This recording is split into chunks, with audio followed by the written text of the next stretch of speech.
안녕하세요, 여러분. 잘 지내셨나요? 벌써 제가 입사한 지 1년 2개월이 되었습니다. 영상을 진짜 올리고 싶었는데 업무가 너무 바빠서 댓글도 늦게 드리고 영상도 늦게 올리게 되었습니다. 적응한다고 그동안 정말 힘들었는데요. 그래도 틈틈이 여태 있었던 일들을 기록했습니다. 썸네일에서 신입이라는 글자도 떼버렸습니다. 최근 일상과 입사 후 지금까지 1년 2개월간의 회사 생활, 그리고 느낀 점들을 말씀드려 볼게요. 바로 일상 소개로 넘어가도록 하겠습니다. 제가 회사에 다닌 지도 벌써 1년 2개월이 되었습니다. 사실 평소에는 별 생각이 없었는데요. 회사분들께서 말씀해 주신 날 집에 가는 길에 새삼스럽게 여러 가지 생각이 들었습니다. 학원에서 배운 지식이 다인데 회사에서 잘 버틸 수 있을까 하고 학원 친구들과 얘기하던 때도 생각나고 입사 첫날 회사에서 선임님들께 인사드리고 계약서에 서명을 했던 기억도 났습니다. 하지만 무엇보다도 가장 생각났던 건 제가 가장 많은 애정을 담았던 이 채널이었습니다. 초심을 잃지 않으려고 개설했던 이 채널이 조금씩 성장해서 많은 분들이 찾아주시는 걸 보면서 자신감을 얻을 수 있었습니다. 자주 올리긴 힘들겠지만 그래도 이곳에 꾸준히 기록하면서 채널을 오래 유지하고 싶은 마음입니다. 드디어 저도 말로만 듣던 연봉 협상을 하게 되었습니다. 원래는 타 직종이었기 때문에 개발 직군의 연봉 인상률이 어느 정도 되는지 굉장히 궁금했는데요. 주변 개발자분들께 여쭤보니 신입들은 보통 8에서 10% 정도라고 대답해 주셨습니다. 하지만 개인의 역량에 따라 또 회사 상황에 따라 굉장히 다르기 때문에 정답은 아닙니다. 보통 12월쯤 연봉 협상을 하는 게 일반적이지만 저희 회사는 4월에 했습니다. 연봉 협상이라 하면 영화에서 보던 장면들을 상상한 건 당연히 아니었지만 그래도 뭔가 긴장된 분위기에서 이루어질 줄 알았는데요. 현실은 오랜만에 뵙는 상무님과 안부 인사를 나누는 훈훈한 분위기였고 제 실력에 뭐든 주시는 것만으로도 감사한 마음을 갖자라는 생각으로 열심히 새 계약서에 서명했습니다.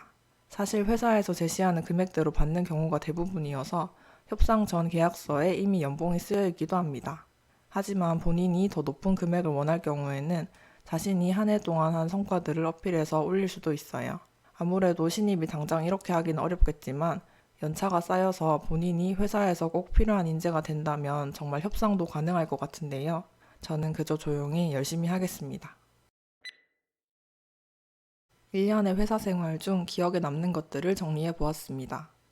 저는 입사 전에는 IT 회사에 대해서 주변에서 들을 기회가 많이 없었는데요. 그런 제가 처음에 입사했을 때 가장 기억에 남았던 건 바로 자유로운 근무 환경이었습니다. 전 직장에서는 블라우스, 슬랙스 조합의 옷을 자주 입었는데요. 지금은 맨투맨 트레이닝복 등 정말 편한 옷들 위주로 입고 있습니다. 노래를 들으면서 근무할 수 있다는 점도 굉장히 놀랐습니다.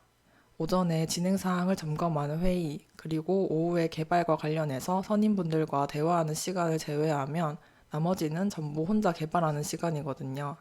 그래서 그날 해야 할 기능이 명확하고 더 이상 다른 분들과 교류할 일이 없을 것 같을 땐 원하는 음악을 들으면서 개발하고 있습니다. 혼자서 일할 수 있는 이런 환경이 제겐 정말 신세계였습니다. 정말 짧은 기간이지만 제가 개발자로 1년 정도 생활해보니 장단점이 뚜렷하게 느껴졌습니다. 먼저 제가 생각하는 장점은 앞서 말씀드린 것처럼 자유로운 근무 환경이 있고요.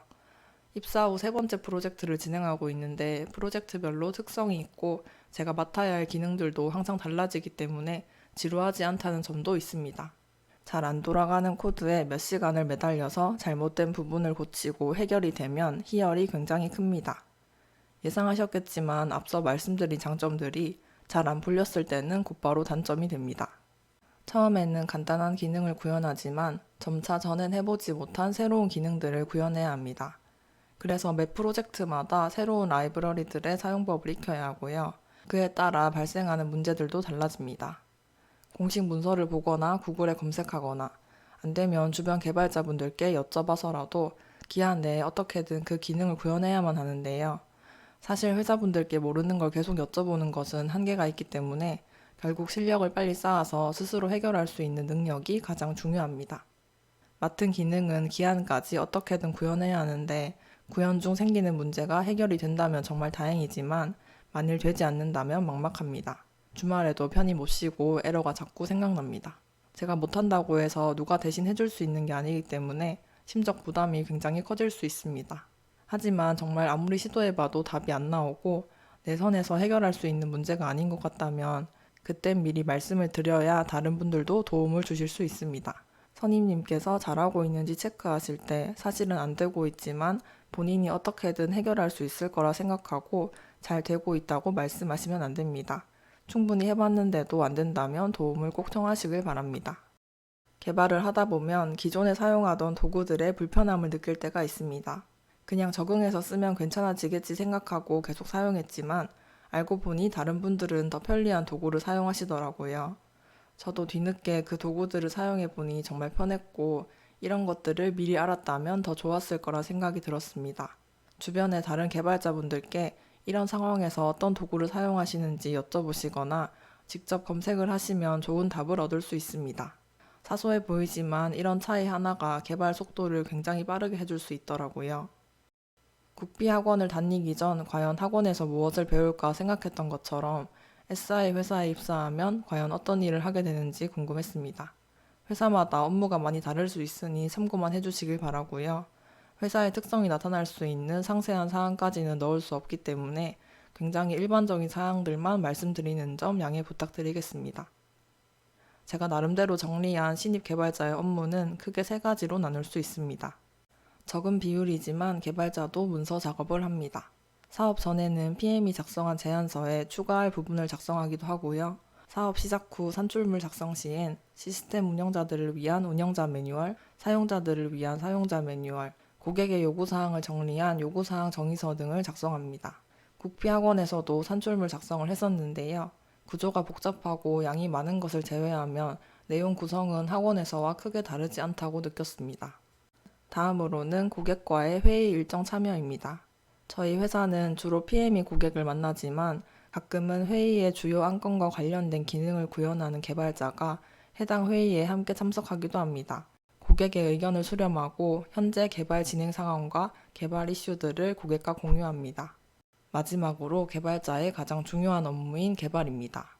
개발 업무도 3가지 단계로 나누어 볼 수 있는데요. 먼저 프로젝트 구조 분석입니다.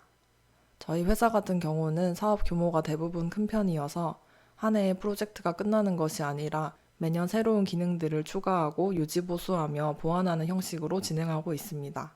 그래서 작년에 진행했던 프로젝트를 재분석하는 과정이 필요합니다. 작년 프로젝트 소스를 내려받아서 전체적인 프로젝트 구조를 파악합니다. 모든 코드를 분석할 수 있다면 좋겠지만 현실적으로는 양이 많아서 쉽지 않습니다. 그래서 보통 프로젝트에서 메인이 되는 기능을 구현한 코드와 기본 게시판 페이지를 구현한 코드를 먼저 보고 나머지는 시간이 되면 봅니다. 메인이 되는 기능은 코드를 보면 분명 새로 배우는 개념들이 생기니까 그 개념들을 정리해 두시면 더 좋고요. 기본 게시판은 결국 실행하는 기능 자체는 특별한 게 없지만 구현 방식이 프로젝트마다 조금씩 다르기 때문에 코드 구조를 동일하게 하기 위해서 참고합니다. 기존 프로젝트의 산출물 목록 중 DB 설계안, 요구사항 정의서, 프로세스 정의서를 중점적으로 보며 분석합니다. PM이 고객과 회의를 할 때마다 매번 기록을 해서 팀원들과 공유하는데요. 기록에는 고객의 특별 요청사항이나 개발 변동사항이 기재되어 있기 때문에 이전 회의 내용들도 한 번쯤 봐두면 좋습니다. 분석을 다 했다면 본격적으로 개발에 들어가기 전에 사전 준비를 합니다. 사실 필수사항은 아니지만 저는 정리를 해야 마음이 편해지는 게 있어서 구글의 엑셀 시트로 나름대로 프로젝트별 관리를 했습니다. 정리하는 습관만큼 개발도 잘하게 되면 얼마나 좋을까요? 우선은 엑셀 시트를 어떻게 작성했는지 말씀드리겠습니다. 제목에는 프로젝트 이름을 적고요. 한 파일당 시트는 5가지가 있습니다. 첫 번째는 WBS 세분화입니다. WBS란 프로젝트를 효율적으로 진행하기 위해서 업무 일정을 관리하는 문서입니다. 기존에 PM이 작성한 WBS가 있지만 모든 인원의 전체 개발 일정을 작성해 둔 것이라서 내용이 굉장히 포괄적으로 적혀 있습니다. 제가 개발하는 부분만 복사해서 개인 엑셀 시트에 붙여넣고 작업 기간과 개발 내용을 최대한 상세화합니다. 두 번째 시트는 회의 기록입니다. 오전에 진행하는 회의의 주요 내용들을 기록합니다. 그리고 회의 중 제게 따로 요청하신 작업이 있거나 해보면 도움이 될 것 같다고 말씀하신 작업들을 적고 완료 여부를 체크합니다. 세 번째 시트는 개발 일지입니다. 매일 제가 어떤 작업을 했는지 적습니다. 더 알아야 할 내용이 있어도 적고 완료 여부를 체크합니다. 네 번째 시트는 백업 기록입니다. 프로젝트와 관련된 자료들을 주기적으로 백업하고 일자를 기록합니다. 마지막 시트는 참고 자료입니다. 기능을 개발하면서 도움이 되었던 자료 출처를 기록해 둡니다. 이렇게 프로젝트별로 관리를 하면 뿌듯하기도 하고 나중에 제가 어떤 일을 했는지 한 번에 볼 수 있어서 좋습니다. 두 가지 단계를 거쳤다면 이제 열심히 개발을 하면 됩니다. 코드 작성이기 때문에 따로 설명은 드리지 않고 넘어가도록 하겠습니다. 다음은 그동안 생활하며 느낀 점들에 대해 말씀드리겠습니다. 고객 측의 요구사항을 수렴하고 그 요구사항에 맞게 개발을 진행하는 단계가 꽤 까다롭다고 느꼈습니다. 기존 요구사항대로만 그대로 개발하면 수월할 거라 생각했는데 중간에 추가 요구사항이 생기기도 하고 기존의 UI나 주요 기능들을 수정하는 경우도 꽤 생겼습니다. 하지만 이런 상황들은 필연적으로 발생할 수밖에 없었는데요. 먼저 고객 측에서도 내부 정책이 자주 변경되는 경우가 많았습니다.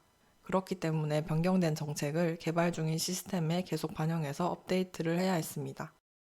고객은 디자이너나 개발자가 아니라 사용자이기 때문에 자신이 원하는 기능을 말로나 글로 표현할 수는 있지만 사용성 면에서 가장 뛰어나게 구현하는 방법까지 구체적으로 생각하는 것이 어렵습니다. 그렇기 때문에 완성품을 보고 나서야 개선점이나 추가적인 아이디어가 떠오를 수 있습니다. 개발자 입장에서는 수정 없이 바로 개발하는 것이 가장 좋기 때문에 만일 개발자가 타 시스템에서 비슷한 기능을 만들어 본 적이 있다면 고객 측에 먼저 여러 가지 안을 제시해 보는 것도 개발 효율을 높이는 방법이 될 것 같습니다. 작년에 저희 회사에서는 이제 리액트를 배워서 새로운 프로젝트들을 리액트로 개발하자는 의견도 있었습니다. 하지만 논의 끝에 결국 기존 방식대로 개발하기로 했는데요. 프레임워크 하나 바꾸는 것이 정말 힘들구나 하는 생각과 동시에 개발자에게는 개발의 자율성이 얼마만큼 주어질까 하는 생각이 들었습니다. 만약 제가 리액트를 이미 공부한 개발자라면 이 프로젝트는 내년부터 새롭게 리액트로 개발해보는 건 어떨까요? 라고 했을 때 그렇게 개발이 가능할까요?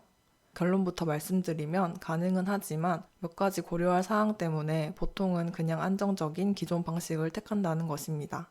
기한까지 프로젝트 개발을 끝내야 하는데 기존에 작성된 코드를 바꾸는 데는 시간이 꽤 걸립니다.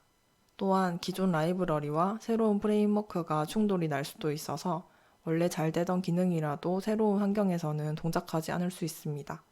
그렇기 때문에 새로운 환경에서 안정적으로 돌아가는지 테스트를 많이 해보아야 하는데요. 테스트를 하는 시간까지 고려해서 개발을 진행하려면 더 빠르고 정확하게 개발을 해야 합니다. 보통 프로젝트는 여러 명의 개발자가 함께 개발하기 때문에 새로운 기술에 대한 학습 수준이 개발자마다 다릅니다. 기존 기술에 익숙한 개발자는 새로운 기술에 익숙하지 않고 따로 배우는 데 시간도 걸리기 때문에 변화에 부정적일 수 있습니다. 다음은 앞으로의 계획입니다. 말씀드리기 많이 민망하지만 올 초에 세운 방대한 계획을 전부 엎어야 될 것 같습니다. 계획 영상을 내리기에는 만든 게 아깝기도 하고 언젠가는 할 수 있겠지 하는 희망이라도 가지려 해서 일단은 놔두려 합니다. 제가 왜 계획을 전부 수정해야 했냐면요. 영상을 못 올린 4개월 동안 아주 많은 변화가 있었기 때문입니다. 2월까지는 업무와 개인 공부를 어느 정도 병행하는 것이 가능했습니다. 앞으로의 계획을 하나씩 지킬 생각에 아주 설렜던 시간이었습니다. 하지만 3월부터 업무가 급격히 어려워지기 시작했습니다. 예전엔 기본 기능 위주로 구현했기 때문에 구현이 힘든 부분이 있어도 며칠 내에 해결이 되었는데요. 새로운 프로젝트에 들어가게 되면서 고난이 찾아왔습니다. 바이오 관련 시스템이라 대용량 데이터를 계속 처리해야 하는데요. 실험 데이터 파일 하나를 받는 데만 몇 시간이 걸리고 새로운 툴을 학습하고 프로젝트에 적용하는 것, 실험 데이터 내용을 이해하고 통계 파일을 생성하는 것, 만 개의 데이터 파일 내용을 파싱해서 효율적으로 DB에 넣기 등등 해보지 못한 업무가 대부분이어서 아무리 공부해도 시간이 모자라기만 했습니다. 기한을 지키지 못하고 구현일이 일주일씩 밀리게 되었습니다.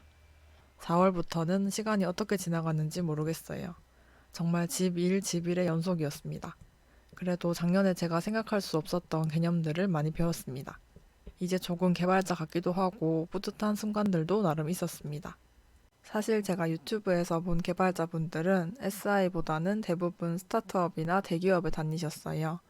인프런 강의도 제가 현재 사용하는 언어 및 기술에 관련한 강의보다는 다른 강의들이 훨씬 많았습니다. 뭔가 하나씩 더 배워야 흐름에 따라가는 게 아닐까 하는 생각에 이것저것 배워보려고 했지만 확실히 제게 당장 필요한 것은 새로운 공부가 아니라 지금 업무와 관련된 공부였습니다. 그래서 요즘은 이 두 가지에 중점을 두고 공부를 하고 있습니다. 세워놓은 계획을 실천하지 못해서 너무 아쉽지만 슬프게도 올해 말까지 더 바빠질 예정이라 전에 세운 계획은 천천히 시도라도 하게 된다면 알려드리도록 하겠습니다. 이번 영상은 여기까지입니다. 국비학원 다닐 때는 힘들다가 줄을 이루었던 영상 내용이 입사에서는 조금씩 개발자다운 얘기로 이루어져 가는 것 같습니다. 그리고 구독자가 1,400명이 넘었는데요. 이 채널이 제 인생 가장 큰 자랑거리 중 하나가 되었습니다. 별 내용 없는 신입 개발자의 소박한 채널을 구독까지 해주시는 구독자분들께 항상 감사드립니다. 국비 지원 과정 또는 개발자 생활 관련해서 궁금하신 점이 있으시다면 언제든 메일 보내주시면 됩니다. 답이 조금 늦더라도 양해 부탁드리겠습니다. 바쁘지만 열심히 버티면서 힘내보겠습니다. 여러분들도 6월 한 달 모두 파이팅 하시고요. 다음 영상에서 뵙겠습니다. 영상 봐주셔서 항상 감사합니다. 안녕.